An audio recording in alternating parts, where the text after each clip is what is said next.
তুমি চৌধুরী মেনশন থেকে বের হয়ে যাও, তোমাকে আমার চোখের সামনে দেখতে ইচ্ছা করছে না। বের হও বাড়ি থেকে, বেয়াদব ছেলে। এতক্ষণ বড় ভাইয়ের সব রাগ ঝাড় দেখছিলেন আয়ান চৌধুরী। এবার মুখ খুললেন তিনি। ভাইয়া, এসব আপনি কি বলছেন? শান্ত হন দয়া করে। শান্ত হয়ে সব কিছু আলোচনা করা যাবে। একটু শান্ত হন। বড় ভাইয়াকে ধরে বসালেন। টি টেবিল থেকে শরবতের গ্লাসটা নিয়ে ভাইকে খাইয়ে দিলেন জোর করে। পুরো ড্রয়িং রুম জুড়ে পিনপিনে নীরবতা। সবাই অপেক্ষা করছে কি হবে এবার। অরুণিকা কনুই দিয়ে গুঁতা দিল অয়নকে। অয়ন তাকাতেই সে চিন্তিত গলায় বলে ওঠেন, অয়ন দেখ না বড় আব্বু কি বলল। এবার যদি বড় ভাইয়া সত্যি সত্যি বাড়ি থেকে চলে যায় কি হবে চিন্তা কর। আনু তো পাগল হয়ে যাবে আরিফ ভাইয়ের বিরহে। এমনিতেই 6টা মাস ধরে বেচারি দূরত্বে বিরহে পাগল প্রায়। আল্লাহ। অয়ন গম্ভীর কণ্ঠে বলল, তুই চুপ থাকবি? বেশি কথা বলিস, দেখ কি হয়। চুপ করে থাক। তুই ওপরে গিয়ে দেখ তোর বোনের জ্ঞান আসলো কিনা। না আসলে থাপ্পড় দিয়া আন, জলদি যা। নয়তো পরে দেখবি তোর বোন বিয়ের আগেই বিধবা হবে। বড় আব্বু আজকে ভাইকে খুন না করে ফেলে আবার। অরুণিকা জলদি উপরে গিয়ে দেখল অনু এখনো শুয়ে আছে, জ্ঞান ফেরেনি। ওয়াশরুম থেকে পানি এনে মুখে ছুঁড়ে মেরে চিল্লিয়ে বলে উঠল, এই সেরি ওঠ। বাড়িতে আগুন লেগে গেছে, উঠে দেখ তোর না হওয়া জামাইকে বড় আব্বু বাড়ি থেকে বের করে দিচ্ছে, জলদি ওঠ। 2-4 বার থাপ্পড় মারার পর এবার অনু ধীরে ধীরে চোখ মেলে তাকালো। তাকিয়ে চট করে উঠে বসে বলল, অরু, আমি আমি কি মরে গেছি? আমি কি স্বপ্ন দেখছি? এসব কি দেখলাম তুই জানিস? আল্লাহ, আরিফ ভাই আমার কিস করছে। এই দেখ ঠোঁট কেটে ফেলছে। এসব কি স্বপ্ন নাকি সত্যি? ওরে নুসু বেবি, তুই কই রে? দেখে দেখে যা, তোর বেস্ট হার্ট অ্যাটাক করে মারা যাচ্ছে। তোর 40টা খাওয়ার স্বপ্ন এবার পূরণ হতে চলছে রে। অরুণিকা ছোট ছোট চোখ করে তাকিয়ে আছে বড় বোনের ছাগলের মতো বকবকানি শুনে। এবার কিছুটা জোরে ঠাস করে থাপ্পড় মারল। ছোট বোনে থাপ্পড় খেয়ে অনু বড় বড় চোখ করে এবার উরুর দিকে তাকিয়ে বলল, তার মানে এসব স্বপ্ন না সত্যি? অরুণিকা কোমরে 2 হাত গুজে দাঁতে দাঁত চেপে বলল, খচ্চর মাইয়া, এসব স্বপ্ন? হ্যাঁ এসব স্বপ্ন? স্বপ্ন হলে তো ঠোঁট কাটবে কিভাবে? ছাগল কোথাকার। উঠে নিচে চল, দেখবি বাড়িতে কি হচ্ছে। এক প্রকার যুদ্ধ চলছে বড় আব্বু আর আরিফ ভাইয়ের মধ্যে। ড্রয়িং রুমে চল। আমি যাব না। আমাকে যদি রেগে থাপ্পড় মারে আমি তো এক শক নিতে নিতে মরে যাব। বড় বোনের কথাকে পাত্তা না দিয়ে উল্টো অনুর হাত দিয়ে টেনে ধরে রুম থেকে বের হলো। সিঁড়ি দিয়ে নিচে এসে অরু, অয়ন, আতিফের সাথে দাঁড়িয়ে পড়ল। আনু এবার চোখ তুলে বড় আব্বুর দিকে তাকালো। বড় আব্বু সোফায় বসে আছে, তার পাশে অনুর আব্বু বসে আছে। টি টেবিলের সামনে আরিফ ভাই দাঁড়িয়ে আছে। কিছুটা দূরে রান্নাঘরের সামনে বড় আম্মু আর অনুর আম্মু দাঁড়িয়ে আছে। চোখ ঘুরিয়ে এবার আরিফ ভাইয়ের দিকে তাকালো। তাকিয়ে দেখি আরিফ ভাই শান্ত দৃষ্টিতে আমার দিকে চোখ রেখে দাঁড়িয়ে আছে। তার এমন শান্ত চাহনি দেখে সুরসুর করে বড় আম্মুর পিছনে গিয়ে দাঁড়ালাম। এবার আরিফ ভাই তার আব্বুর মুখোমুখি হয়ে ঠান্ডা গলায় বলে উঠলেন, এখন এই মুহূর্তে আমি অনামিকাকে বিয়ে করব। কাজী ডাকেন বড় সাহেব। আপনার ছেলের বিয়ে হবে আজ এবং এই মুহূর্তে। ছেলের কথায় চমকে উঠলেন আরিয়ান চৌধুরী। উনি দাঁত কিরমির করে বললেন, আমাকে বলছো কেন? যার মেয়ে তাকে বলো। আমি এসব কিছু জানি না। আমি এই বিয়েতে রাজি নই। আমি আমার মেয়ে তোমাকে দিতে ইচ্ছুক নই। তোমার যা ইচ্ছে করো। নিজের বাপের কথা শুনে আরিফ চাচুর দিকে তাকিয়ে বলল, আপনার কি কোনো সমস্যা আছে আমাকে মেয়ের জামাই বানাতে? কোন দিক দিয়ে কম আছে আমার? পড়াশোনা কম করছি? গ্রাজুয়েশন কমপ্লিট করে আপনাদের ব্যবসাতে বসেছি। 1 বছর হতে চলল, কখনো কোনো বাজে আড্ডাবাজিতে নেই। সবসময় নিজের দায়িত্ব পালন করছি। কখনো কোনো কিছু থেকে পিছু হটিনি। যখন থেকে ভালোবাসা কি বুঝতে শিখেছি তখন থেকে ভালোবাসি আপনার মেয়েকে। আর কি কি যোগ্যতা লাগবে চৌধুরী বাড়ির মেয়েকে বউ হিসেবে পেতে? চাচি, আপনারও কি আমাকে মেয়ে জামা হিসেবে পছন্দ নয়? আমি কি এতই খারাপ ছেলে? আয়ান চৌধুরী তড়িঘড়ি করে বলে উঠলেন, এসব কি বলছিস বাবা? তোকে পছন্দ হবে না কেন? তোর মতো পারফেক্ট ছেলে আর কোথায় পাবো?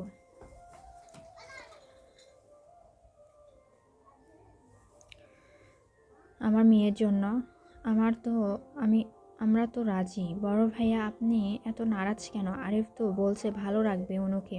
আর আপনি জানেন, আমি জানি আরিফ অনুকে কতটা ভালোবাসে। তাহলে এমন করছেন কেন? আরিয়ান চৌধুরী ভাইয়ের দিকে ছোট ছোট করে চোখ করে তাকিয়ে মনে মনে আয়ান চৌধুরীকে ভেঙচে বললেন, ভাইয়া আপনি এত নারাজ কেন? আরিফ তো ভালোবাসে অনুকে, আপনিও জানেন, আমিও জানি। এত ভালোবাসা না চাই, তুই জানিস না? আমি জানি হাদারাম, আমার আদরে মেয়েটাকে এই রামচাকর পিষে মারবে দিনরাত ধমকাতে ধমকাতে। মনে মনে এসব বিড়বিড় করে বাহিরে গম্ভীর করে রেখেছেন মুখটা। এবার শিউলি বেগম বললেন, বড় ভাই রাজি হয়ে যান। দেখছেন তো আজকে কি হয়েছে। শাহিদা বেগমও স্বামীর কাছে এগিয়ে গিয়ে বললেন, রাজি হয়ে যান আপনি। সবাই রাজি, ছেলের উপর এত রেগে থেকে কি করবেন আপনি? শিউলি আয়ানের মেয়ে, তারা মেয়ে দিতে রাজি, আপনি কেন রাজি হবেন না? এবার অয়ন, আতিফ, অরুণিকা সবাই বড় আব্বুর পায়ের কাছে বসলো এবং আতিফ বলল, ও আব্বু রাজি হয়ে যাও, অনু তো ঘরের মেয়ে। তাহলে ঘরের মেয়েকে ঘরে রাখতে তোমার এত সমস্যা কেন? তুমি কি অনুকে বাইরে পাঠাতে চাও নাকি? থাকতে পারবে এত আদুরে আহ্লাদি মেয়েকে ছেড়ে? আরিয়ান চৌধুরী সোফা থেকে উঠে দাঁড়িয়ে ছেলেকে গম্ভীর কণ্ঠে বললেন, রুমে এসো, কথা আছে। বাবার পিছু পিছু আরিফ গেল রুমে। রুমের ভেতর বাবা ছেলের মধ্যে কী কথা হলো কেউ বাহির থেকে জানতে পারল না। প্রায় 30 মিনিট পর দুজন বের হলো রুম থেকে। আরিফ গম্ভীর মুখ হয়ে আছে। আরিয়ান চৌধুরী সোফায় গিয়ে বসেছেন। এবার আয়ান শিউলি বেগমের দিকে তাকিয়ে দুজনকে জিজ্ঞেস করলো, তোমরা কি রাজি তোমাদের এই রাম ছাগলের কাছে বিয়ে দিতে? দুজন একসাথে মাথা নেড়ে বোঝালো তারা রাজি আছে। এবার অনুকে ডাক দিলেন, এদিকে আসো আম্মু, পাশে এসে বসো।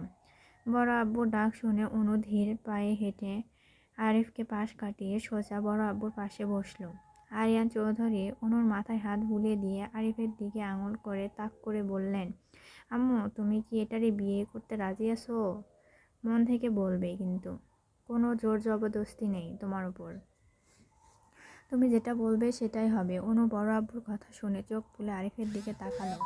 আরিফ কেমন করে অদ্ভুত চোখে তাকিয়ে আছে।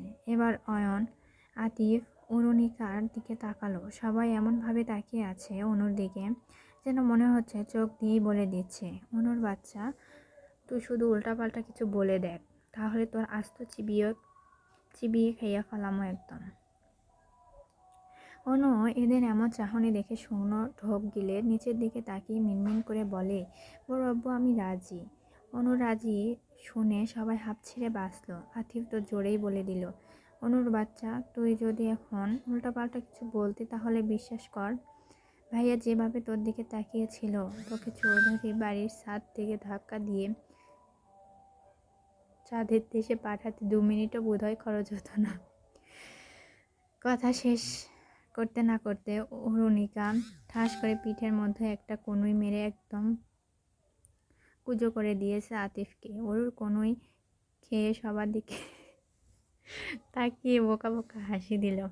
আরিয়ান চৌধুরী আতিফকে বলল, মসজিদ থেকে ইমাম সাহেবকে নিয়ে আসতে। আদেশ পেয়ে অয়ন আতিফ ছুটছে ইমাম সাহেবকে আনতে। এখন রাত 11টা বেজে 45 মিনিট।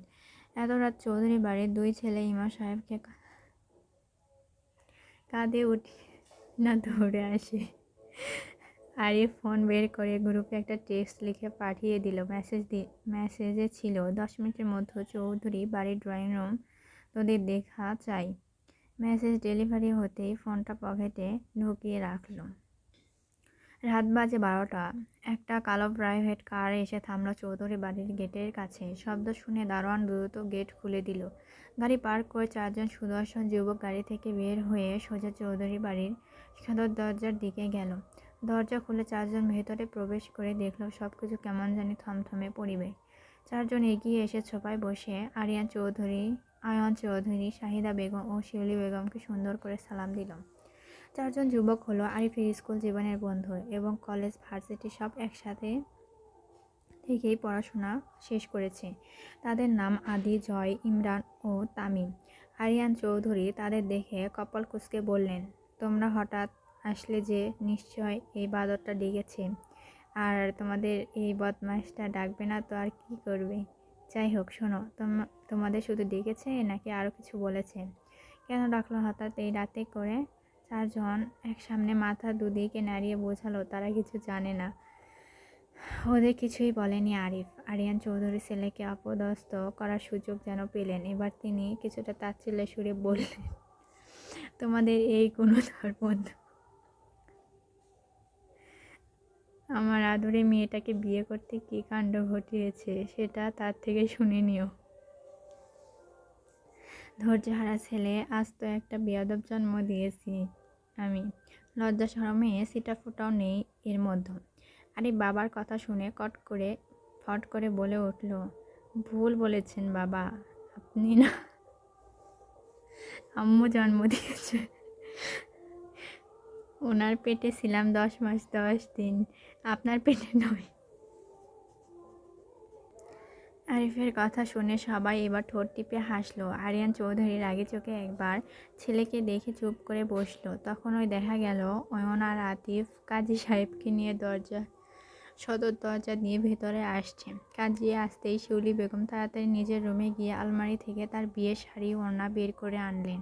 সেই ওড়না মাথায় ঘোমটা হিসেবে দিয়ে মেয়েকে বসালেন। আরিফ সোফার এক কোণে, অনু অন্য কোণে বসে আছে। মাঝখানে কাজী সাহেব আর আরিয়ান চৌধুরী। আরিফের পাশে দাঁড়িয়ে আছে আতিফ ও তার বন্ধুরা। অনুর পাশে অয়ান চৌধুরী, শিউলি বেগম, শাহিদা বেগম, অরু আর অয়ন। কাজী সাহেব বিবাহ পড়ানো শুরু করার আগে আরিয়ান চৌধুরীকে প্রশ্ন করলেন, দেনমোহর কত ধরব চৌধুরী সাহেব? আরিফ এগিয়ে এসে নিজেই বলে উঠল, ধরেন 10,01,000 টাকা। কাজী হেসে বললেন, ধরলে তো হবে না বাবা, দেনমোহর যত ঠিক করা হবে সব টাকা পরিশোধ করে তারপর স্ত্রীর কাছে যেতে পারবে। আরিফ বাঁকা হেসে তার আব্বুর দিকে তাকালো, তারপর দৃঢ় কণ্ঠে বলে উঠল, এইটুকু সামর্থ্য আছে কাজী সাহেব, সম্পূর্ণ টাকা পরিশোধ করেই না হয় বইয়ের কাছে যাব। আরিফের কথা শুনে কাজী হেসে ফেললেন। অনু লজ্জায় মনে হলো মাটি খুঁড়ে ভেতরে ঢুকে যায়। এদিকে ওরও বিরক্ত স্বরে বলে উঠল, আরে বিয়ে পড়ান দ্রুত, কতক্ষণ ধরে ভিডিও অন করে রেখেছি। এই যে অয়ন ভাইয়া, তুমি কিন্তু ভালো ভালো ছবি তুলবে বলে দিলাম। অবশেষে কাজী বিয়ে পড়ানো শুরু করলো।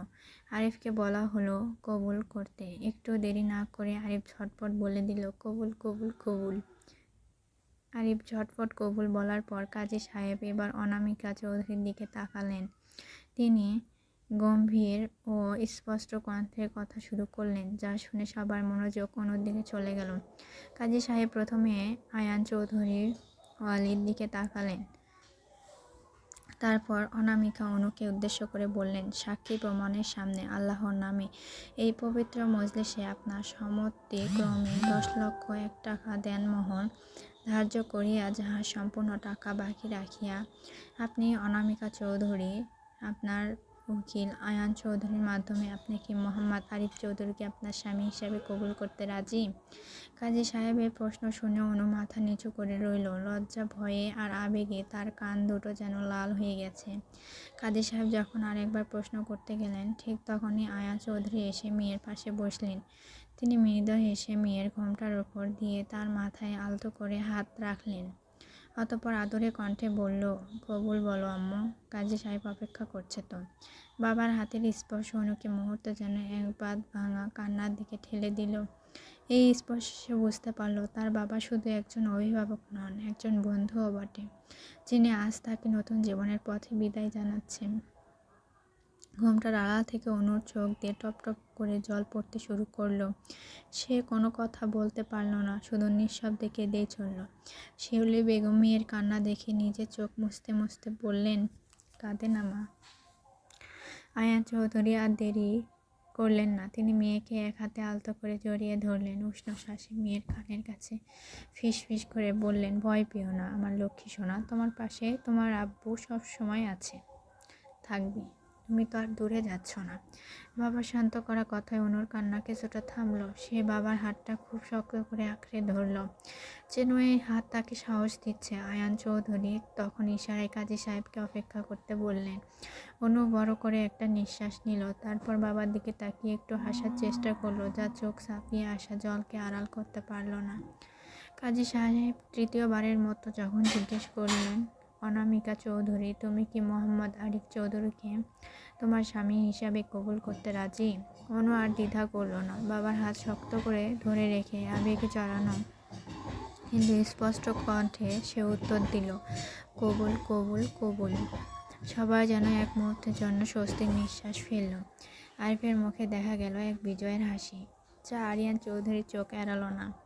বিয়ের পড়ানো শেষে শাহিদা বেগম ফ্রিজ থেকে মিষ্টি এনে সবার সামনে দিয়ে বলল, নাও সবাই মিষ্টি মুখ করো। অরু বলে উঠল, বড় আম্মু, শুধু কি মিষ্টি মুখ করব, দোয়াও করব, অনু যেন স্বামীর আদর সোহাগী হয়ে থাকে।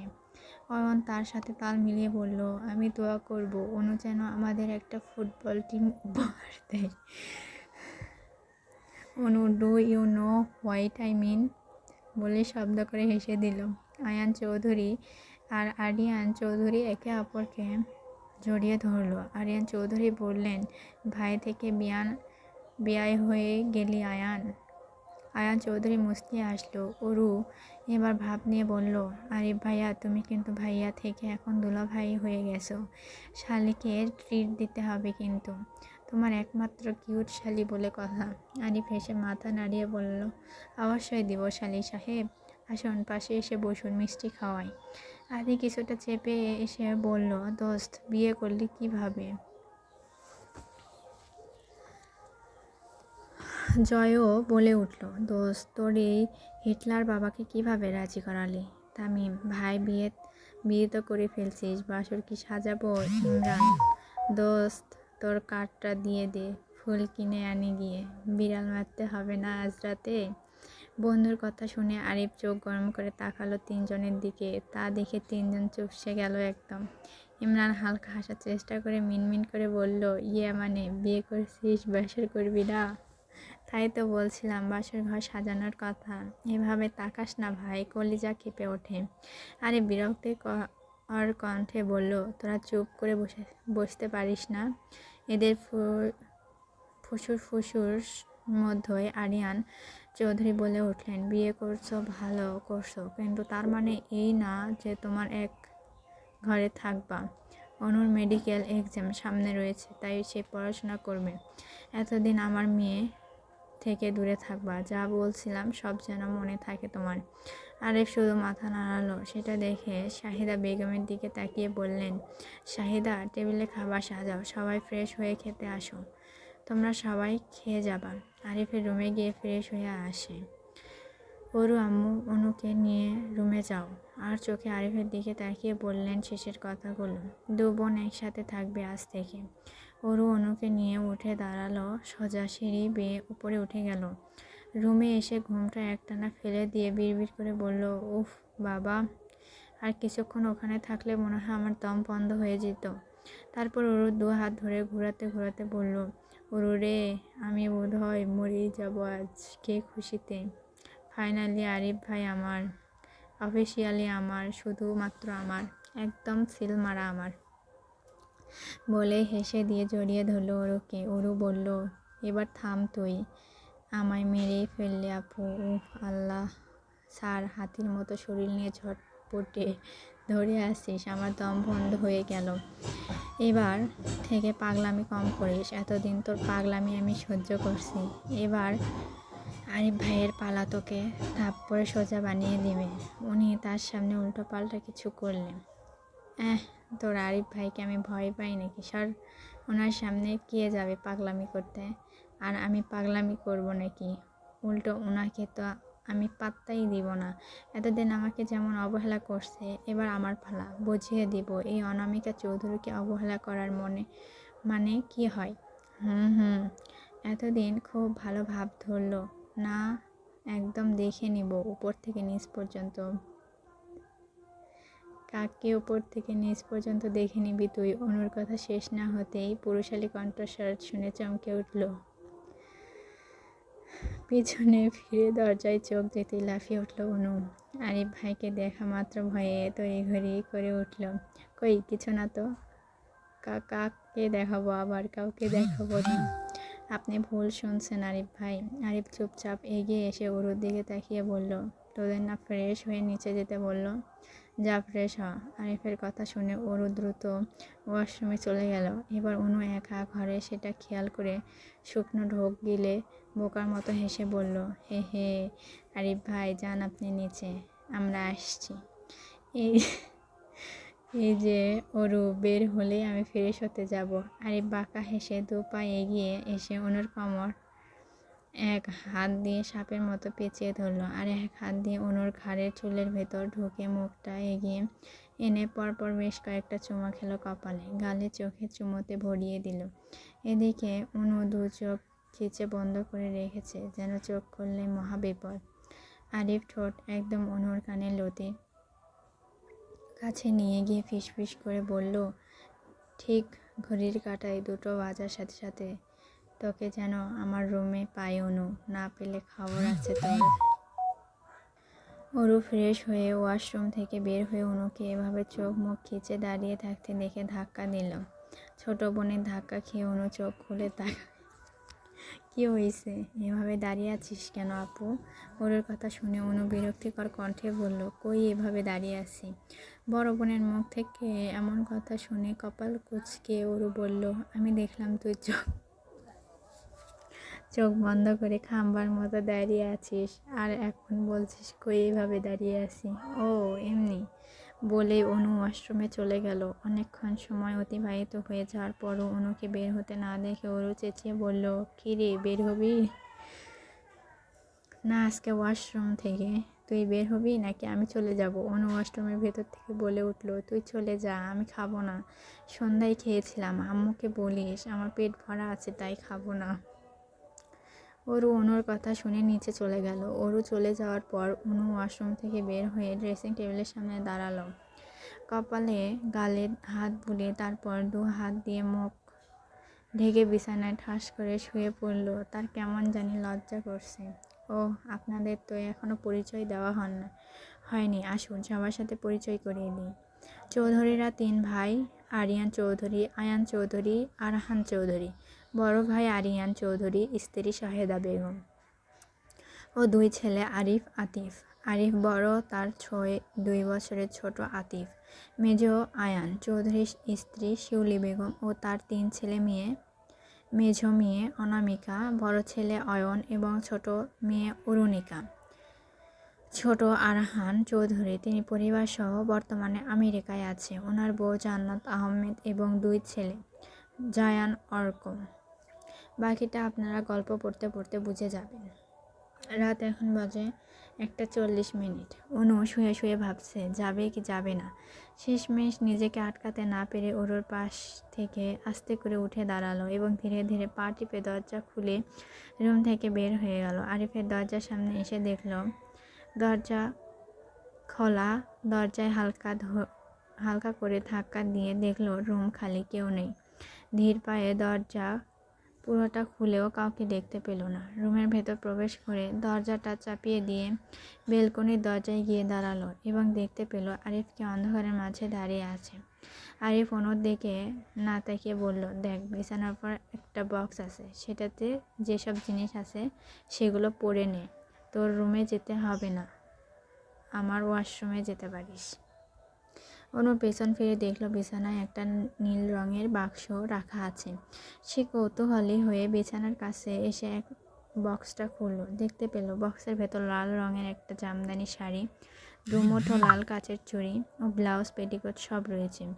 সব কিছু বের করে বিছানায় রাখলো। কি সুন্দর শাড়ি এনেছে, মনে মনে বলল।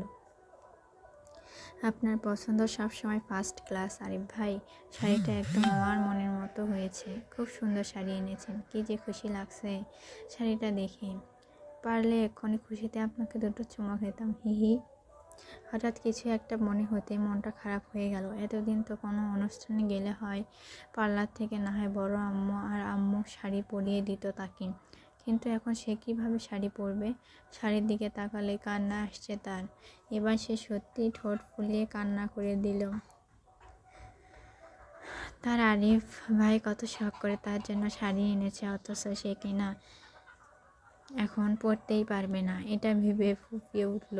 বেলকনিতে এখনো দাঁড়িয়ে ছিল আরিফ। হঠাৎ করে রুম থেকে ফুপানোর শব্দ শুনে সে চমকে উঠল। দ্রুত পায়ে রুমে এসে দেখে অনু ফুপাচ্ছে আর বারবার চোখ মুছছে। অনুর কাছে এসে দাঁড়িয়ে চিন্তিত মুখে বলল, কি হলো, কাঁদছিস কেন? শাড়িটা পছন্দ হয়নি? অনু নাক টেনে বলল, শাড়ি পছন্দ হবে না কেন? আপনি এনেছেন, সেটা কখনো আমার অপছন্দ হতে পারে? আপনার পছন্দ সবসময় সুন্দর। অনুর কথা শুনে এবার আরিফের কপাল কুঁচকে গেল। সে দাঁত কিরমির করে বলে উঠল, তাহলে এভাবে মরার মতো কাঁদছিস কেন? আমি শাড়ি পরতে পারি না, এখন কিভাবে শাড়ি পরবো? এত রাতে বড় আম্মুকেও ডাকতে পারবো না। শাড়ি পরিয়ে দিতে বলে আবার কান্না করে দিল অনু। এর জন্য কাদা লাগে? একদম কান্না করবি না। তো শাড়ি পরা লাগবে না, থাকুক পরে, অন্য কোনো সময় পরিস। অনু ফুফাতে বলল, আপনি বলছেন এখন পরতে না পারলে পরে শাড়ি পরে কি করব? আরিফ এবার অনুকে বুঝিয়ে বলল, শাড়ি পরতে হবে না তোকে, তুই এমনিতেই থাক, কোনো সমস্যা নেই। কিন্তু অনু কান্না কিছুতেই থামছে না, সে কান্না করেই যাচ্ছে। এটা দেখে আরিফ একটা দীর্ঘশ্বাস ফেলে বলল, তুই ওয়াশরুম থেকে এগুলো পরে চেঞ্জ করে আয়, আমি তোকে শাড়ি পরিয়ে দিচ্ছি। অনুর কান্না থেমে গেল। সে চোখ দুটো বড় বড় করে জিজ্ঞেস করলো, আপনি শাড়ি পরাতে পারেন? কিভাবে শিখছেন? আরে বিরক্ত হয়ে বলল, পারি না তো কি হয়েছে, তুই এগুলো পরে আয়, আমি ইউটিউব দেখে শিখে নিচ্ছি, যা। অনু আর কথা না বাড়িয়ে চুপচাপ ওয়াশরুমে চলে গেল। কিছুক্ষণ পর পোশাক পাল্টে ব্লাউজ ও পেটিকোট পরে গায়ে ওড়না জড়িয়ে বের হলো। আরে বিছানায় শুয়ে বসে খুব মনোযোগ দিয়ে ইউটিউবে ভিডিও দেখছে কিভাবে শাড়ি পরাতে হয়। অনু ওড়না দিয়ে নিজেকে ঢেকে ঢুকে পা টিপে সামনে দাঁড়ালো। আরিফ অনুর উপস্থিতি টের পেয়ে মোবাইল থেকে চোখ তুলে অনুকে দেখলো। পুরো কুঁচকে অনুর দিকে তাকে জিজ্ঞাসা করলো, ওড়না এভাবে সাপের মতো পেঁচিয়ে আসিস কেন? অনু লজ্জায় নিচের দিকে তাকিয়ে আছে। আরিফ ফোন রেখে বিছানা থেকে শাড়িটা হাতে নিল এবং শাড়ির ভাঁজ খুলে আসল খুঁজে বের করলো। এবার অনুর দিকে তাকিয়ে শরীর থেকে টান মেরে ওড়নাটা ফেলে দিল। অনু লজ্জায় কেঁপে উঠল। ওড়না ছাড়া অনুকে দেখে আরিফ দু চোখ বন্ধ করে শুকনো ডোক গিলে হাত বাড়িয়ে সুইচ টিপে রুমের লাইট অফ করে দিল। বাইরে থেকে ল্যাম্প পোস্টের লাইটের আবছা আলোতে অনুকে ভীষণ আবেদনময়ী দেখাচ্ছে। অনুর এরূপ দেখে আরিফের গলা শুকিয়ে গেল। এত বছর ধরে নিজেকে কন্ট্রোল করে রেখে এবার বোধহয় সব শেষ হলো। আরিফ চোখ বন্ধ করে দাঁতে দাঁত চেপে নিজেকে শান্ত করিয়ে শাড়ির আঁচল পরিয়ে দিল অনুকে। অনু নিজ কাঁধে আরিফের ঠান্ডা হাতের স্পর্শে কেঁপে উঠল খানিকটা। আরিফ শাড়ি পেঁচিয়ে সামনে এনে কুচি করে অনুর হাত দিয়ে বলল, কুচিটা গুজে নে অনু। অনু হাত কাঁপছে, কুচি হাত নিয়ে কাঁপা কাঁপা হাতে কুচিগুলো গুজে নিল সে। আরিফ পেছন ফিরে জোরে জোরে শ্বাস নিয়ে নিজেকে শান্ত করলো। অনুকে আবার বলল, এবার আঁচলটা ঠিক করে নে। অনু নিঃশব্দে আঁচলটা ঠিক করে নিল। আরিফ এগিয়ে গিয়ে টেবিলের ওপর থেকে গাড়ির চাবিটা হাতে নিয়ে অনুর হাত চেপে ধরে ফিসফিসিয়ে বলল, আস্তে আস্তে আসবি অনু, একদম শব্দ করবি না, না হলে তো শ্বশুরমশাই জেগে গেলে কপালে দুঃখ আছে। অনু আরিফের কথা শুনে পা টিপে টিপে আরিফের সাথে চলল অজানা পথে। আরিফ গাড়ি বের করে রাস্তায় সাইড করে রেখে গেট লাগিয়ে দিয়ে আসলো। গাড়ির ডোর খুলে দিয়ে অনুকে ইশারায় বলল ভেতরে বসতে। অনু ভদ্র মেয়ের মতো চুপচাপ গিয়ে বসে পড়ল। আরিফ অপর পাশে গিয়ে ড্রাইভিং সিটে বসলো। কিছু দূর যাওয়ার পর অনু কৌতূহল হয়ে জানতে চাইল, ভাইয়া কোথায় যাচ্ছি আমরা? আরিফ কোনো জবাব দিল না। তার কাছ থেকে কোনো উত্তর না পেয়ে অনু জানালার কাছ নিচে নামিয়ে বাইরের দিকে তাকিয়ে মনে মনে বিড়বিড় করে বলল, যত সব ঢং, নিজেই সাজিয়ে নিয়ে আসলো, আর এখন শুধু জানতে চাইলাম কোথায় যাচ্ছি, তাতে মুখটা পেঁচার মতো করে রাখছে বলেই ভেংচি কাটলো। আরিফ আর চোখে অনুর ভেংচি কাটা দেখে ঠোঁট কামড়ে হাসলো। ঘণ্টাখানেক সময় পর এক জায়গায় গাড়িটা পার্ক করলো আরিফ। গাড়ি থেকে বের হয়ে দরজা খুলে অনুকে ইশারা করলো নামার জন্য। অনু গাড়ি থেকে নেমে দেখলো এটা একটা রেস্টুরেন্ট, যার চারদিকে মরিচা বাতি দিয়ে সাজানো। বাতির আলোয় চারপাশে কি সুন্দর দেখাচ্ছে। রেস্টুরেন্টের পাশেই নদী বয়ে যাচ্ছে। আরিফ অনুর হাত ধরে রেস্টুরেন্টের ভেতরে এগিয়ে গেল। ভেতরে কোনো মানুষ নেই। অনু অবাক চোখে আরিফের দিকে তাকালো। সে অনুকে ওখানে দাঁড় করে রেখে বলল, একটু এখানে দাঁড়া, আমি 2 মিনিটে আসছি বলেই ভেতরে চলে গেল। অনু চারপাশে মনোযোগ দিয়ে দেখছে। জায়গাটা তার খুব পছন্দ হয়েছে। কি সুন্দর ঠান্ডা বাতাস, চারদিকে মনোরম পরিবেশ। এমন একটা জায়গায় এসে কার না পছন্দ হবে। আরিফ এসে তার হাত ধরে ভেতরে নিয়ে গেল। একজন লোক আসছে আরিফের পিছু পিছু। দেখে মনে হচ্ছে সদ্য ঘুম থেকে আরিফ ডেকে তুলে এনেছে। সে অনুকে নিয়ে ভেতরে সিঁড়ি বেয়ে রেস্টুরেন্টের ছাদে উঠে আসলো। পেছনের লোকটা এসে ছাদের সব লাইট জ্বালিয়ে দিয়ে আরিফকে উদ্দেশ্য করে বলল, ভাইজান আপনি বসেন, আমি কিচেন খুলে আসছি। আরিফ সামান্য মাথা নাড়ালো। চেয়ার টেনে অনুকে বসিয়ে অপর পাশে সে বসতে বসতে জিজ্ঞেস করলো, কেমন লাগছে তোর এই জায়গাটা? খুব ভালো। কি সুন্দর জায়গা। আপনি এটার খোঁজ পেলেন কি করে? আর এত রাতে ওই লোকটাকে ডেকে ওঠালেন, আপনি কি চেনেন ওনাকে? এখানে আগে কখনো এসেছেন? অন্য এক নাগারে কথাগুলো বলে থামলো। সেগুলো শুনে আরিফ সামান্য হিসেব জবাব দিল, হ্যাঁ এসেছি। আর ওই লোকটা হলো জাকির ভাই, ওনার ওই রেস্টুরেন্ট। আগে ভার্সিটির ক্যান্টিনে কাজ করতেন। অনু ঠোঁট গোল করে বলল, ও আচ্ছা। জাকির মিয়া হাতে করে একটি মেনু কার্ড নিয়ে এলো। আরিফের কাছে অনুকে দেখে হাসি মুখে জিজ্ঞাসা করলো, ভাইজান ইনি কি আমাদের ভাবি? আরিফ অনুর দিকে তাকিয়ে ছোট করে উত্তর দিল। সেটা শুনে উনি আবার বললেন, ভাইজান কবে বিয়ে করলেন? ভাবি কিন্তু মাশাআল্লাহ খুব মিষ্টি দেখতে। আজই ওই কয়েক ঘন্টা আগে বিয়ে হয়েছি। জাকির ভাই দোয়া রাখবেন। জাকির মিয়া হেসে বলল, অবশ্যই ভাইজান, আপনার আর ভাবির সুখী সংসার হোক। কি আনবো ভাইজান, অর্ডার দেন। বেশি কিছু লাগবে না, শুধু 2 কাপ কফি হলেই চলবে। আরিফের কথা শুনে জাকির মিয়া মাথা নেড়ে সেখানে চলে গেল। এবার সে অনুর দিকে এক পলক তাকিয়ে চেয়ারে বসলো এবং অনুর দিকে কিছুটা চেপে এসে তার হাত ধরতে অনু কিছুটা কেঁপে উঠল। আরিফ তার চোখের দিকে তাকিয়ে বলল, অনু সরি, তখন রাগের মাথায় এসব করে ফেলছি, প্লিজ রাগ করে থাকিস না। অনু যেন হকচকিয়ে গেল আরিফের কথা শুনে। কিসের জন্য মাপ চাচ্ছে উনি? সে বুঝতে না পেরে জিজ্ঞেস করলো, কিসের জন্য সরি বলছেন আরিফ ভাই? আরিফ এবার ভুরু কুঁচকে নিল। মেয়েটা কি বোকা, বুঝতে পারছে না কিসের জন্য সে সরি বলছে। আরিফ জোরে নিঃশ্বাস ফেলে বলল, বিকালে তোর ঘরে এসে যে কাজটা করেছিলাম সেটার জন্য সরি বলছি। তোর পারমিশন ছাড়া তোকে ছোঁয়ার জন্য আবারও সরি। অনু এবার বুঝতে পেরে লজ্জা পেল। লজ্জায় গাল দুটো মনে হচ্ছে টমেটো রূপ ধারণ করলো বলে। আরিফ তাকে এভাবে লজ্জা পেতে দেখে মুচকে আসলো। সে জানতো অনু রাগ করেনি এভাবে তার ছোঁয়ায়। তবুও সে আবার বলে উঠল, কি হলো, সরি অ্যাকসেপ্ট করছিস? কিছু মনে করছিস? অনু লজ্জায় নিচের দিকে তাকিয়ে মিনমিন করে বলল, সমস্যা নেই। ঠিক তখন ওই জাকির মিয়া 2টো কফি নিয়ে এলো। ওনাকে দেখে অনুর হাত ছেড়ে কিছুটা সরে বসলো। কফির মগ টেবিলের উপর রেখে আরিফের হাতের তালাটা দিয়ে বলল, ভাইজান যাবার সময় তালা মেরে চলে যাবেন, একটু কষ্ট করে। আমি ঘুমাতে চলে যাই। আরিফ তালাটা নিয়ে মাথা নেড়ে সম্মতি দিল। সেটা দেখে জাকির মিয়া মৃদু হেসে চলে গেল। এক মগ কফি অনুর সামনে এগিয়ে দিল। অনু মগটা ধরে মনে মনে ভাবলো, গরম গরম ধোয়া ওঠা কফি এমন পরিবেশে, উফ, মজাটাই অন্যরকম। আরিফ কিছুটা কফি খেয়ে নীরবতা ভেঙে বলতে শুরু করলো, অনু তুই কি জানিস, যখন তুই জন্মেছিলি তখন সবার আগে তোকে আমার কোলে দেওয়া হয়েছিল। আমি তখন 8 বছরের ছেলে, খুবই দুষ্ট ছিলাম। তোকে কোলে নিয়ে নাকি আমি প্রথম দেখায় বলেছিলাম তুই আমার বউ হবি। আব্বু নাকি তখন বলেছিল তুই বড় হলে বউ করবে আমার। তুই যখন অয়ন আতিফের সঙ্গে খেলা করতি, আমি স্কুল থেকে এসেই নাকি তোর কাছে আগে যেতাম, তোকে আদর করে তারপর ফ্রেশ হয়ে খাওয়া দাওয়া করে আবার তোকে নিয়েই থাকতাম। তারপর তুই আস্তে ধীরে বড় হতে শুরু করলি। আমি ওই স্কুল পেরিয়ে কলেজে উঠলাম। একদিন কলেজ থেকে এসে দেখি তুই পাশের বাড়ির আন্টির ছেলের গালে চুমো খাচ্ছিলি।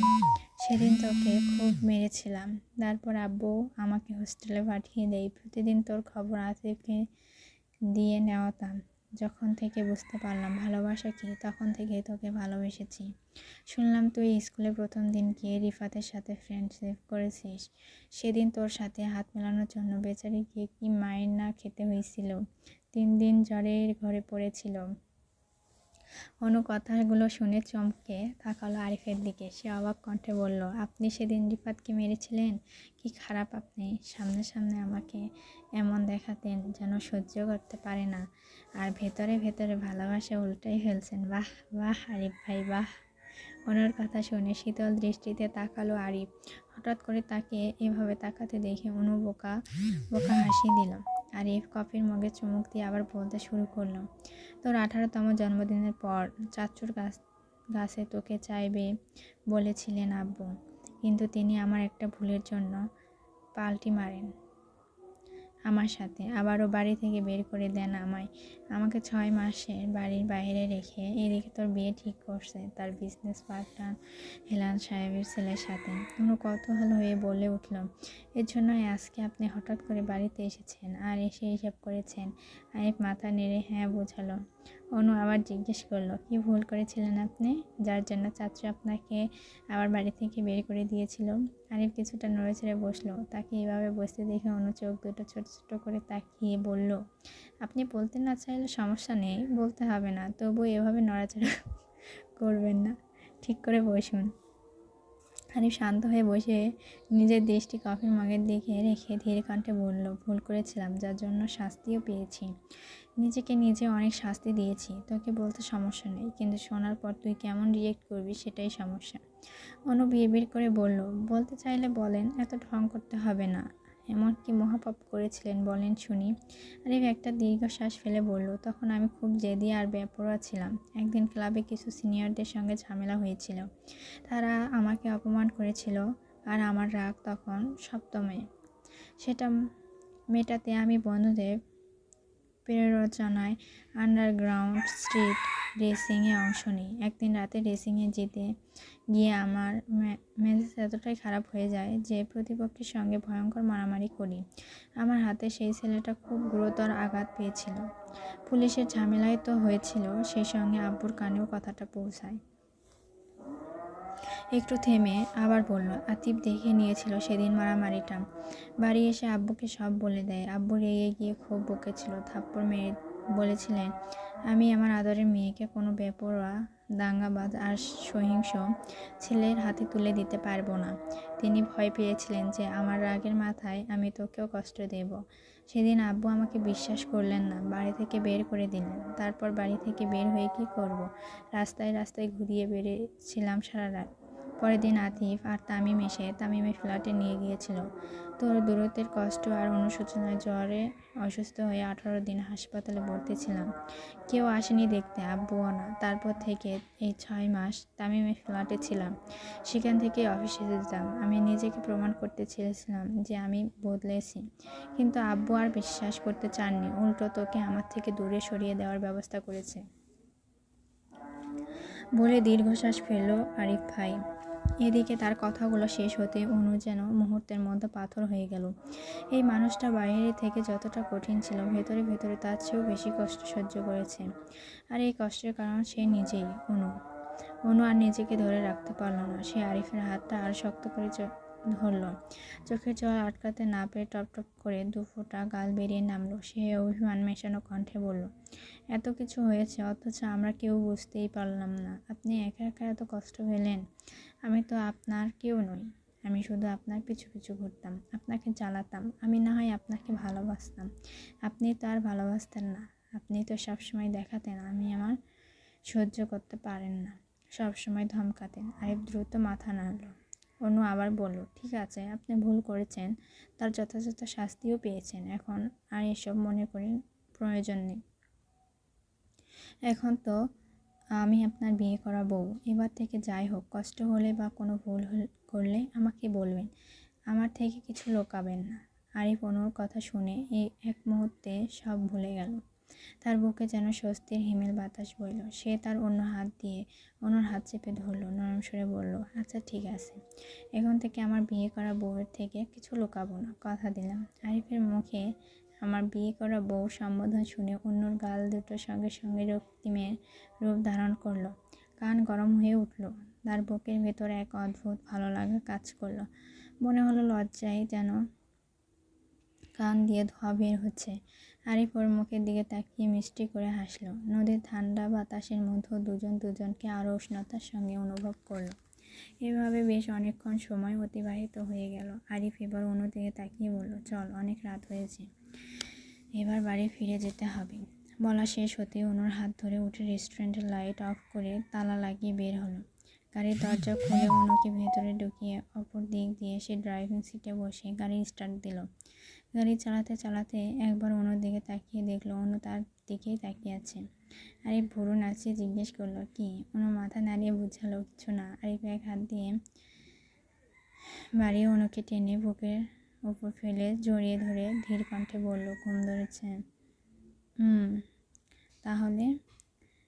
অনু কিছু না বলে দু হাত জড়িয়ে ধরে আরিফের বুকের সাথে মিশে গেল। আরিফ মনোযোগ সহকারে ড্রাইভ করছে আর অনু তার বুকে শুয়ে শুয়ে শার্টের বোতাম খুলছে। একটা একটা করে 2-3টা বোতাম খোলা ফর্সা বুকের পশমগুলোকে আঙুল পেঁচিয়ে টানছে। সেখানে চুমো খাচ্ছে, ঠোঁট ডুবে 2 থেকে 3 মিনিট থেকে আবার হাত দিয়ে মুছে দিচ্ছে। তার এমন কাজকর্মে আরিফের কোনো রেসপন্স না পেয়ে এবার জোরে দাঁত বসিয়ে দিল আরিফের বুকে। আরিফ দ্রুত রাস্তার একপাশে গাড়ি থামালো। তীব্র ব্যথায় তার পেশিগুলো শক্ত হয়ে উঠেছে। সে চোখ বন্ধ করে দাঁতে দাঁত চেপে সেই কামড়ে জ্বালাটা সহ্য করে নিল। অনু তখনও তার বুকে থেকে মুখ সরায়নি, বরং ঘাড় বাঁকিয়ে দেখছিল ক্ষতস্থান থেকে বেরিয়ে আসা ফোঁটা ফোঁটা রক্ত। গাড়ি থেমে যাওয়ায় অনু যখন সামান্য নড়ে উঠল, আরিফ তখন চোখ খুলল। তার চোখে ছিল এক অদ্ভুত আকাঙ্ক্ষা। ধীর কণ্ঠে আরিফ বলল, চুপচাপ থাকতে পারলি না, তাই না? কি করলি এতক্ষণ? কামড় দিয়েছিস, এবার ফলাফল ভোগ কর। কথাটা শেষ হওয়ার আগেই সব নিয়ন্ত্রণ যেন আরিফের হাতে চলে এলো। কোনো কিছু বুঝে ওঠার আগে আরিফের অবাধ্য এক হাত দ্রুত শাড়ির আঁচল ভেদ করে ভেতরে চলে গেল। সেই হাত একদম সাদা নরম কোমরে গিয়ে পড়ল। আঙুলগুলো কোমল চামড়ার উপর শক্ত হয়ে বসে গেল, যেন এক শক্ত পোক্ত দখল। হাতের চাপে অনুকে সামান্য উপরে তুলে এনে নিজের মুখের সামনে নিয়ে এলো। অনু ভয়ে শুকনো ঢোক গিলল। কি করো? বলতে চাইলে স্বর তার গলাতে আটকে গেল। পর মুহূর্তে আরিফ পাগলের মতো তার ঠোঁট দ্রুত দখল করে নিল। আরিফের এই আক্রমণ ছিল তীব্র এবং ক্ষুধার্ত। তার ঠোঁট দুটো যেন অনুর ঠোঁটের অপর আশ্রে পড়ল, যা কেবল উত্তেজনা নয়, যেন প্রতিশোধ নিচ্ছিল। অনু যেন শ্বাস নিতেও ভুলে গেছে। তার মনে হলো শরীরে অক্সিজেনের বদলে কেবলই আরিফের তীব্র প্রশালী গন্ধ আর উষ্ণ নিঃশ্বাস মিশে যাচ্ছে। অনুর কোমরে আরিফের আঙুলগুলো আরো শক্ত হয়ে বসে গেল। সে অনু নিজেকে থেকে এক চুলও নড়াতে দিচ্ছিল না। অনু অবশ হয়ে আরিফের কাঁধ খামচে ধরল। তীব্র অনুভূতিগুলোর কাছে সে আত্মসমর্পণ করল। প্রায় 5 মিনিট ধরে ঠোঁটে থাকার পর আরিফ সামান্য সরে এলো। ছাড়া পেয়ে অনু দ্রুত শ্বাস নিল। আরিফের ঠোঁটের উষ্ণ ছোঁয়ায় এবার থেমে এলো তার গলার দিকে। সে যেন শ্বাস নেওয়ার জন্য সামান্য অবকাশ দিতে চাইল, কিন্তু অধিকার ছাড়ল না। আরিফ অবাধ্য ঠোঁট জোড়া তার কানের নিচে, কোমল ঘাড়ের খাঁজ দ্রুত ওঠানামা করে গলার ধমনীতে তার ঠোঁট ডোবালো। অনু যখন অনুভব করলো তার বুকের ওপর থেকে আঁচল পড়ে গেছে, তখন তার সারা শরীরে কাঁপুনি ধরে গেল। সে টের পেল তার গাল দুটো লজ্জায় জ্বলছে। স্বামী নামক ভালোবাসার মানুষটিকে গভীর ছোঁয়ায় যেন এক অন্য জগতে হারিয়ে গেল অনু। তার হাতের নখ আরিফের কাঁধের চামড়ায় বসে গেল। তীব্র অনুভূতিটা সে সহ্য করতে পারছে না, দ্রুতভাবে তার বুকে ওঠানামা করছিল। সেই সঙ্গে দুজনের নিঃশ্বাস ভারী হয়ে একে অপরের সঙ্গে যেন মিশে যেতে চাইছে।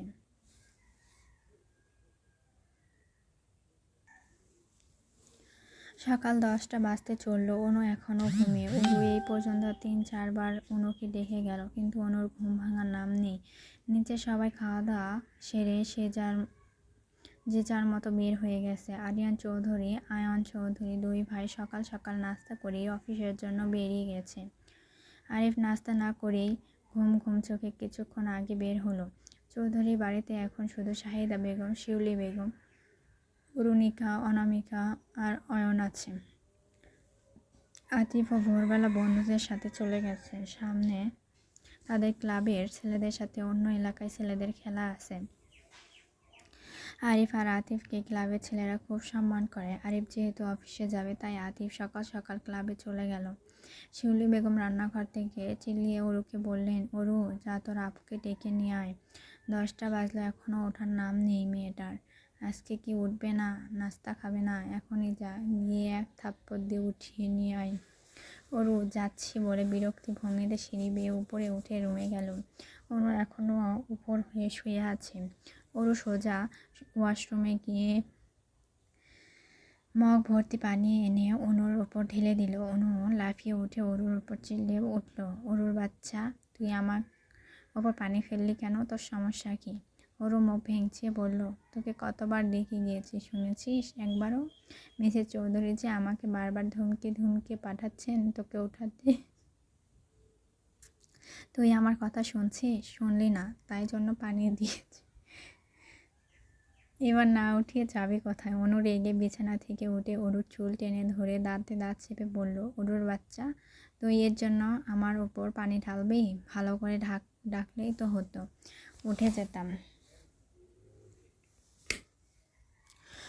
অরু অনুর চুল ধরে বলল, তুই উঠছিস এতবার যে ভালো করে দেখেছি। ছেড়ে দে চুল, নয়তো আম্মুকে ডাকবো।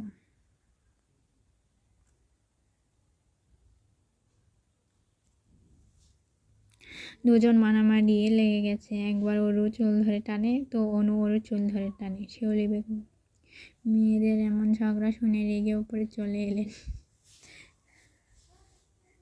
রুমে ঢুকে মেয়েদের এমন চুলে ধরাধরি দেখে রেগে ধরাম করে অনুর পিঠে একটা থাপ্পড় দিলেন। হঠাৎ করে পিঠে থাপ্পড় কুঁজো হয়ে চুল ছেড়ে দিয়ে দাঁড়ালো অনু। চোখ সলসল করে সে বলল, আম্মু, তুমি আমায় মারলেন কেন? তোমার মেয়ে যে আমার চুল ধরেছিল, দেখছো, সব সময় শুধু আমাকেই মারো, বলে নেকা কান্না করতে লাগলো। বোনের এমন কান্না দেখে ওরু শুকনো ঢোক গিলে আম্মুর দিকে তাকালো। শিউলি বেগম এবার তেড়ে গেলেন অরুর দিকে। অরু লাফ দিয়ে বিছানায় উঠে দাঁড়ালো। সে কাঁদো কাঁদো মুখ করে বলল, ও আম্মু, আমি কিছু করি নাই।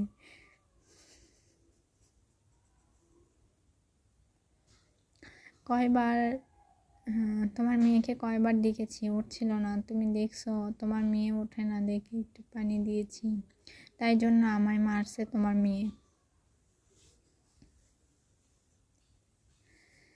শিউলি বেগম বিরক্ত হয়ে অনুর দিকে তাকিয়ে বললেন, তুই এখনো ঘুম থেকে উঠিসনি কেন? রাতে কি চুরি করতে গিয়েছিলি?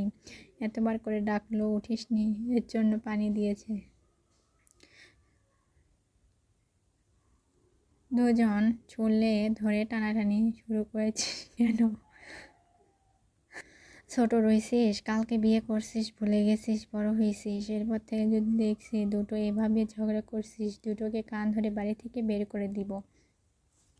তুই তাড়াতাড়ি ফ্রেশ হয়ে নিচে আয়। মেয়েদের ধমকে রুম থেকে বের হয়ে গেলেন তিনি। অনু মনে মনে বলল, চুরি করতে যায়নি আম্মু, তোমার গুণধর ছেলে, ওহ সরি, তোমার মেয়ের জামাই বাইরে নিয়ে গিয়েছিল, তাই ঘুমাতে পারিনি। ওরও এবার সুযোগ পেয়ে বিছানা থেকে নেমে অনুর চুল ধরে জোরে দৌড় রুম থেকে বের হয়ে গেল। অনু হতভম্ব হয়ে চিৎকার করে উঠল, আম্মু, তোমার মেয়েকে দেখো, আবার আমার চুল টেনে দৌড়ে বের হয়ে গেল। অরুর বাচ্চা, তোকে যদি আমি হাতের কাছে পাই, তোর চুল ছেড়ে ভর্তা বানিয়ে তোকে গিলাবো, বিয়াদব। বিড়বিড় করতে করতে ওয়াশরুমে প্রবেশ করলো অনু। আয়নার সামনে দাঁড়িয়ে বিড়বিড় করে, মায়ের বলা কথাটা, কালকে বিয়ে করছিস, ভুলে গেছিস, শুনে আয়নার দিকে তাকিয়ে সে 2 হাত মুখ ঢেকে ফেলল লজ্জায়। আয়নায় তাকিয়ে মুখের ওপর থেকে আঙুল ফাঁকা করে নিজেকে দেখে নিজে বলে উঠল, আজ থেকে অনু, তুই চৌধুরী বাড়ির বউ, একটু লাজ লজ্জা নিজের মধ্যে আন। এত বেশরম হলে চলবে না, চুল টানাটানিও চলবে না। এভাবে ছোট বোনের চুল ধরে টানাটানি করলে তো শ্বশুর শাশুড়ি কি বলবে? বলে আরেক দফা হেসে উঠল। হাসতে হাসতে ফ্রেশ হয়ে ওয়াশরুম থেকে বের হয়ে গায়ে ওড়না জড়িয়ে নিচে আসলো। নিচে এসে দেখে অরু সোফায় বসে বসে টিভিতে ঝগড়াঝাটি শো দেখছে, মানে ইন্ডিয়ান টিভি শো বিগ বস। চুপচাপ পা টিপে টিপে ওর পেছনে গিয়ে দাঁড়িয়ে ধরাম করে ওর পিঠে একটা মেরে লাফ দিয়ে রান্নাঘরে ঢুকে গেল। আচমকা পিঠে আঘাত পেয়ে ওরু কিছু করতে পারল না, চুপচাপ ব্যথা হজম করে নিল। অনু রান্নাঘরে এসে বলল, কী করছো আম্মু? কিছু করছি না, দুপুরে রান্নার জন্য সব গুছিয়ে রেখে দিলাম, তুই টেবিলে গিয়ে বস, আমি খাবার দিচ্ছি। বড় আম্মু কোথায়? তোর বড় আম্মু এতক্ষণ এখানেই ছিল, একটু আগেই বকে রুমে পাঠালাম। কেন, কি হয়েছে বড় আম্মুর? পায়ের ব্যথা নাকি বেড়েছে? বললাম রুমে গিয়ে শুয়ে থাকতে, আমি তেল গরম করে যাচ্ছি, একটু মালিশ করে দিব। অনু ধীর কণ্ঠে বলল, তুমি যাও বড় আম্মুর কাছে, আমি নিয়ে খেয়ে নিচ্ছি। শিউলি বেগম আচ্ছা বলে চুলার পাশ থেকে গরম তেলটা নিয়ে চলে গেলেন। অনু দুটো রুটি আর মাংস প্লেটে করে নিয়ে এসে উরুর পাশে সোফায় বসলো। উরু একবার দেখে কিছু না বলে টিভি দেখায় মনোযোগ দিল। অনু রুটি ছিঁড়ে মাংস দিয়ে মুখ দিয়ে চিবোতে চিবোতে বলল, কিরে উরু, তোর বড় ভাইয়ার কথায়? বলতে না বলতে অয়ন বাইরে থেকে সদর দরজা দিয়ে ড্রয়িং রুমে প্রবেশ করলো।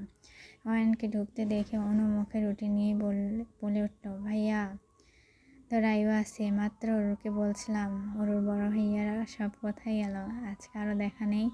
অয়ন ঘামে ভিজে জবজবে হয়ে ওরুর গা ঘেঁষে বসে ওরুকে ঠেলে দিয়ে উঠিয়ে দিল। অয়নের কাছ থেকে ওরু ফুঁসে উঠে অনুর উপর রাগ অয়নের উপর ছাড়ল। অয়নের চুল টেনে ধরে, কুত্তা, তুই তোর এই নোংরা শরীর নিয়ে আমার সাথে ঘিসছিস কেন? ইয়া, কি গন্ধ, যা এখান থেকে গিয়ে গোসল নিচ্ছি। ওরুর কথা শুনে অয়ন সোফায় একদম শুয়ে পড়ল। অতঃপর বলল, ওরু, আদরের বেহনে আমার, প্লিজ নিজের ভাইকে এক গ্লাস ঠান্ডা পানি খাইয়ে বাঁচা। এই রোদের মধ্যে বাগানের সব গাছগুলো পরিষ্কার করে আসলাম রে, পানি খেয়ে বাঁচা আমায়। ওরও না কুচু করে বলল, পারতাম না, তুই ওঠ এখান থেকে, কি গন্ধ তোর শরীরে, যা আগে গোসল করে আয়। অনু বলল, থাক, তোর আনা লাগবে না, আমার ভাইকে আমি এনে দিচ্ছি, তুই শাকচুন্নি ঝগড়া শিখ বেশি করে, টিভিতে এসব দেখ। অনু উঠে টেবিল থেকে পানি এনে অয়নকে দিল। এক নিঃশ্বাসে সবটুকু খেয়ে অয়ন বলল, অনু, তুই পানি খাইছিস? অনু, তুই পানি খাইয়েছিস, তোর জন্য কি দোয়া করে দেওয়া যায় বল তো? অনু গ্লাস রাখতে রাখতে বলল, কোনো দোয়া করা লাগবে না, তুমি 5,000 টাকা দিও, নুসুকে নিয়ে রেস্টুরেন্টে যাব। অয়ন সোফায় শুয়ে চোখ বন্ধ করে বলল, 5,000 টাকা আমি জীবনে চোখে দিই, তোকে কোথা থেকে দিব, যা সর। ওরু বলল, দেখছিস, এজন্য অয়নের দিকে আঙুল তাক করে, এটার কোনো কাজ বাজ করি না, যদি বলি কাজ করে দিব 500 টাকা দিও, বলে জীবনে টাকা জোগাড়, মিথ্যাবাদী। অয়ন বলল, সত্যি তো, আমি জীবনে টাকা দেখিনি, তোদের দিব কোথা থেকে, খালি টাকা টাকা করিস কেন? অনুর তো বিয়ে হয়ে গেল চৌধুরীদের বড় ছেলের সাথে, এবার তোকে সুগার ডেডি দেখে বিয়ে দিব, দু চোখ শুধু টাকা আর টাকা, ডানে বামে উপরে নিচে চারদিকে শুধু টাকা। তখন তোর এই জীবন টাকা না দেখা ভাইটাকেও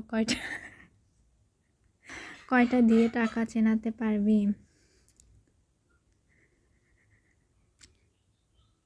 অয়নের কথা শুনে অনু হাসতে হাসতে শেষ। ভাইয়া ঠিক বলেছিস, ওকে সুগার ডেডি দেখে বিয়ে দিব, তাহলে টাকা পাবি। ওরু উঠে দাঁড়ালো, রাগে ফসফস অয়নকে মারতে থাকলো আর বলল, দেখো তোমার কপালে সুগার মাম্মি জুটবে, নয়তো রিনা খালা জুটবে। অন্যদিকে তাকিয়ে বলল, আর তোর কপালে জামাই জুটবে না, দেখিস। ওর কথা শুনে অয়ন, দেখো তোমার কপালে সুগার ম্যামে জুটবে, নয়তো রিনা খালা জুটবে। অন্যদিকে তাকিয়ে বলল, আর তোর কপালে জামাই জুটবে না, দেখিস। ওর কথা শুনে অয়ন অন্য দুই ভাই বোন হাসতে হাসতে